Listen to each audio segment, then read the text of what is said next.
देखो हम क्या कर रहे हैं, एक तो वृत्त की बात कर रहे हैं, वो वृत्त से संबंधित जितने टाइप के क्षेत्रफल होते हैं उसकी बात कर रहे हैं।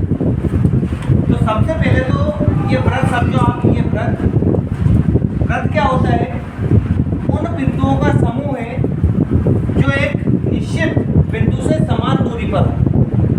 मतलब जैसे अनंत बिंदु है, ये कितने बिंदु, अनंत बिंदु, लेकिन जो बीच में जो बिंदु रहेगा है ना, उन बिंदुओं से ये कैसी दूरी पर होंगे, समान दूरी पर।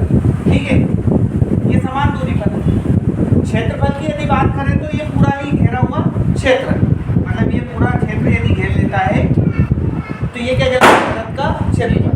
अब इसमें क्या होता है, वृत्त की एक त्रिज्या होती है, इसका केंद्र होता है, ठीक है, और यहाँ से तक इसकी परिधि होती है। ठीक, नंबर 1 पर यदि हम वृत्त की परिधि की बात करें, इनको अपन 9th क्लास में पढ़ भी चुके हैं, वृत्त की परिधि। तो वृत्त की परिधि होती है 2πr। दूसरे नंबर पे आता है वृत्त का क्षेत्रफल, है ना, ये होता है πr²। क्लियर है सर। अब तीसरे नंबर पे आता है यहाँ पर चाप की लंबाई, है ना, और चौथा आता है त्रिज्या खंड का क्षेत्रफल, है ना। तो चाप की लंबाई, देखो चाप की लंबाई कैसे होगी, यदि हम चाप की लंबाई की बात करें तो अगर ये वृत्त है, ये वृत्त है ना, इस वृत्त के एक हिस्से को काट लिया अपन ने यहाँ से, केवल इतना, ये ठीक। तो ए से लगाकर बी तक की जो दूरी रहेगी ये क्या कहलाती है, चाप की लंबाई।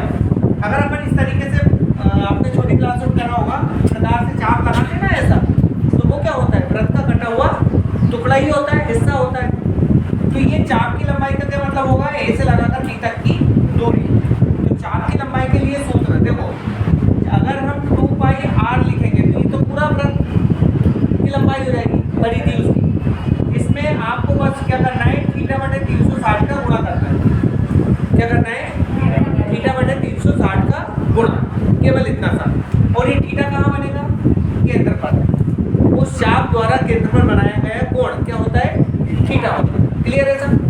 सेम आपका क्षेत्रफल के लिए यदि बात करें तो ये जो पूरा क्षेत्र होगा ये क्या होगा, त्रिज्या खंड का क्षेत्रफल। क्या होगा ये, तो त्रिज्या खंड के क्षेत्रफल के लिए सूत्र क्या होगा, क्षेत्रफल का सूत्र πr², है ना। और यदि त्रिज्या खंड की बात कर लेंगे तो यहाँ हो जाएगा θ/360 का गुणा। ये आया नहीं आया समझ में।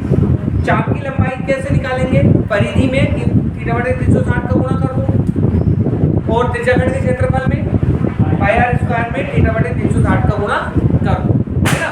अच्छा, ये 360 का क्या मतलब होता है, 360 का मतलब होता है आप पूरा ही घूम गए, ये मतलब होता है। 360 डिग्री एंगल का मालूम है आपको, जैसे आप ऐसे चलते हो, यहाँ से चले 90 पे आए, 90 से 180 पे, 180 से 270, 270 से 300, घड़ी की जो एक पूरी सुई घूम जाती है वो कितना घूमती है, 360। चलिए एक और आता है आपका 5वें नंबर का वृत्त खंड का क्षेत्रफल,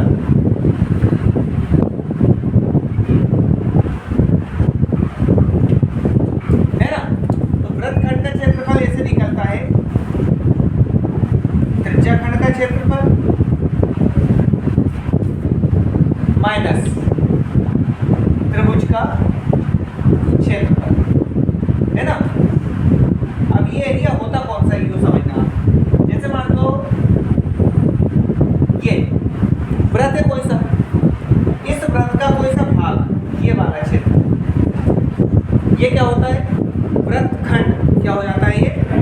तो इस वृत्त खंड के क्षेत्रफल को कैसे निकालते हैं, इसका केंद्र मिल जाएगा आपको, है ना, यहाँ कोण मिल जाएगा।